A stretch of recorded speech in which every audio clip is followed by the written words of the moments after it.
साल पहले के मेरठ को याद कीजिए। हर तरफ आग की लपटें, चीख पुकार, दंगे का वो खौफनाक मंजर जिसने पूरे शहर को तकरीबन 6 महीनों तक कर्फ्यू के सन्नाटे और दहशत में जीने को मजबूर कर दिया था। मलियाना और हाशिमपुरा इतने सालों के बाद भी उस दौर को याद कर सिहर उठता है। शास्त्री नगर, बेगमपुल, जली कोठी, घंटाघर, कितने इलाकों को याद किया जाए। हर तरफ खौफ का आलम था। पागल वो वहशी दंगाइयों को बस कौम नजर आ रही थी, इंसान नहीं।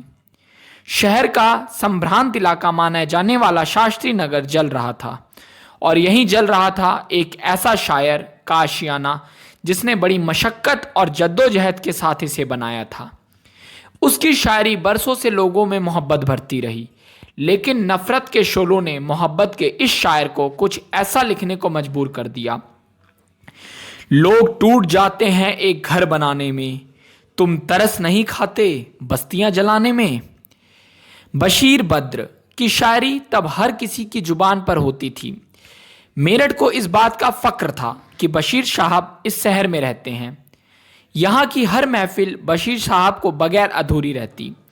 लेकिन उस भयानक दौर में अपने भी पराये हो गए। ना कोई पड़ोस रहा, ना कोई रहनुमा। एक तरक्की पसंद और मोहब्बत का शायर बेघर हो गया।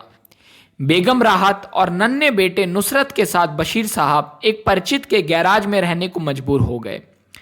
नफरत के इस आलम से आहत बशीर साहब को अब यह शहर भी अजनबी सा लगने लगा। उन्होंने लिखा, कोई हाथ भी ना मिलाएगा जो गले मिलोगे तपाक से, ये नए मिजाज का शहर है जरा फासले से मिला करो। अतुल सिन्हा जो कि अमर उजाला से जुड़े हैं कहते हैं, अमर उजाला का मेरठ में ये शुरुआती दौर था। हम सब महीनों तक मोहकमपुर के अपने ऑफिस में रात गुजारते। छत पर रात भर चीत्कार सुनाई देती, बम बम बोले और जय श्री राम के नारे गूंजते। दूर से आग की लपटें नजर आती और कई बार देर रात लाशों के जलने की बदबू माहौल में घुल जाती। देश विदेश के पत्रकार दंगा कवर करने मेरठ आते तो अमर उजाला का दफ्तर उनके लिए सबसे मददगार जगह साबित होता। हमारी सच्ची और बेबाक रिपोर्टिंग के चर्चे दूर दूर तक थे, और पीएससी के आतंक का खुलासा करने के साथ साथ अमर उजाला ने जिस तरह की सपाट रिपोर्टिंग का नमूना पेश किया, उससे अखबार की साख जम गई थी। हर तरफ लोग अमर उजाला ढूंढते थे। बशीर साहब के बारे में भी हमने खूब छापा। उसी दौरान उनसे मिलने उस गैराज नुमा घर में भी गया जहां बशीर साहब एक कुर्सी पर हताश और खोए खोए से बैठे थे। अमर उजाला वो भी पढ़ा करते थे।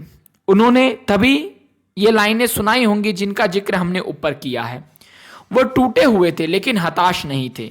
उन्होंने तब कहा था कि फिराक परस्त ताकतें चंद वक्त की मेहमान हैं। ये जुनून, ये नफरत का आलम जैसे आया है वैसे ही गुजर जाएगा। लेकिन वे इस कदर आहत थे मानो उनके भीतर किसी ने बहुत गहरा जख्म दिया हो।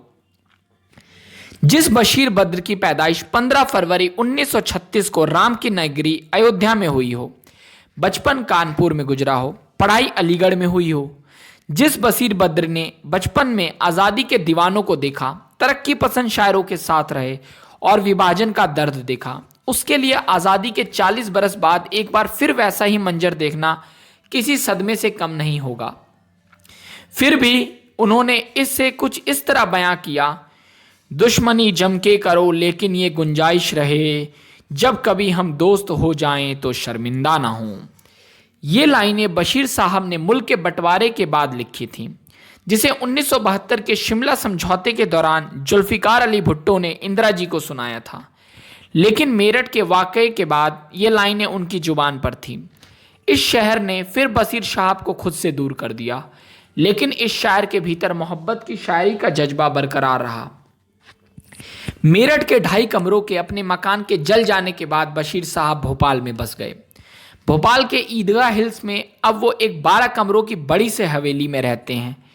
उनके बेटे नुसरत बद्र बचपन से ही अपने वालिद के नक्शे कदम पर हैं। फिल्मों में गीत लिखते हैं। संजय लीला भंसाली की देवदास में नुसरत के सारे गीत इतने हिट हुए कि उनकी जिंदगी बन गई। लेकिन देवदास के बाद उन्हें ज़्यादा काम नहीं मिल पा रहा है। हाँ, देश विदेश के तमाम मुशायरों में वो अपनी नज़में और शेर व शायरी सुनाया करते हैं। ज्यादातर वक्त वो अब 80 पार कर चुके और अपने वालिद के साथ गुजारना पसंद करते हैं। बशीर साहब बीमार रहने लगे हैं, भूलने लगे हैं, ठीक तरह से बोल नहीं पाते। उनकी बेगम राहत बद्र उन्हें उनके शेर याद दिलाती रहती हैं। लेकिन 1987 में मेरठ के उस तनाव भरे माहौल में भी बशीर साहब ने शायरी के बारे में और ख़ासकर अपनी शायरी के बारे में जब बोलना शुरू किया तो दो दो मिसरों में कई कहानियां कह गए। उनका मानना है कि गज़ल के लिए 2 मिसरे ही काफ़ी होते हैं और इसकी खासियत ही यही है कि आप 2 मिसरे में सारा किस्सा बयां कर दें। इसके लिए वो कुछ इस तरह चुटकी लेते हैं, कहने वाले 2 मिसरों में सारा किस्सा कहते हैं, नाच नहीं आता जिनको वो आंगन टेढ़ा कहते हैं। बशीर साहब की भाषा में वो रवानगी मिलती है जो बड़े बड़े शायरों में नहीं मिलती। उनका हमेशा मानना रहा है कि अरबी, फारसी और उर्दू के लफ्ज़ों के इस्तेमाल भर से शायरी नहीं बनती। ज़मीन से उगी हुई ज़बान में गज़लें पसंद की जाती हैं, जो लोगों के जहन में उतर जाए वो गज़ल होती है। बशीर साहब कहते हैं, मीर तकी मीर गज़ल के खुदा कहे जाते हैं। उन्होंने 18,000 से ज़्यादा शेर लिखे, लेकिन लोगों को याद बेमुश्किल से 70-72 ही हैं। गालिब के 1400 शेरों में लोगों को याद 14-15 हैं। बाकियों के तो एक आध शेर भी उन्हें मशहूर बना गए, पर बशीर साहब के नए नए शेर आज भी बड़े बड़े गज़ल गायक गाना पसंद करते हैं। उनके 2 लाइनों के मिसरे गायकों को और सुनने वालों के दिल में उतर जाते हैं। जगजीत सिंह ने एक इंटरव्यू में कहा था कि डॉक्टर बद्र सीधे शब्दों में लिखते हैं, सरल और सादा जुबान इस्तेमाल करते हैं, इसलिए उनके शेरों को धुनों में बांधना और डूबकर गाना बहुत ही अच्छा लगता है। बेशक डॉक्टर बशीर बद्र का फलक बहुत बड़ा है। वो खुद को तरक्की पसंद शायर कहलाना पसंद नहीं करते और हमेशा मोहब्बत के शायर ही रहना चाहते हैं, क्योंकि वो मानते हैं कि जहाँ मोहब्बत है वहीं तरक्की है, चाहे इंसान का हो चाहे समाज का। चलते चलते बशीर साहब के अल्फाज के कुछ नमूने देखिए। मुझे तुमसे मोहब्बत हो गई है, ये दुनिया खूबसूरत हो गई है। मुझसे बिछड़ के खुश रहते हो, मेरी तरह तुम भी झूठे हो। ये फूल कोई हमको विरासत में मिले हैं, तुमने मेरा कांटों भरा बिस्तर नहीं देखा। कुछ तो मजबूरियां रही होंगी, यूं ही कोई बेवफा नहीं होता। मिल भी जाते हैं तो कतरा के निकल जाते हैं, हाय मौसम की तरह दोस्त बदल जाते हैं। हम भी दरिया हैं, हमें अपना हुनर मालूम है, जिस तरफ भी चल पड़ेंगे रास्ता हो जाएगा। एक दिन तुझसे मिलने जरूर आऊँगा, जिंदगी मुझको तेरा पता चाहिए। उजाले अपनी यादों के हमारे साथ रहने दो, न जाने किस गली में ज़िंदगी की शाम हो जाए, न जाने किस गली में ज़िंदगी की शाम हो जाए।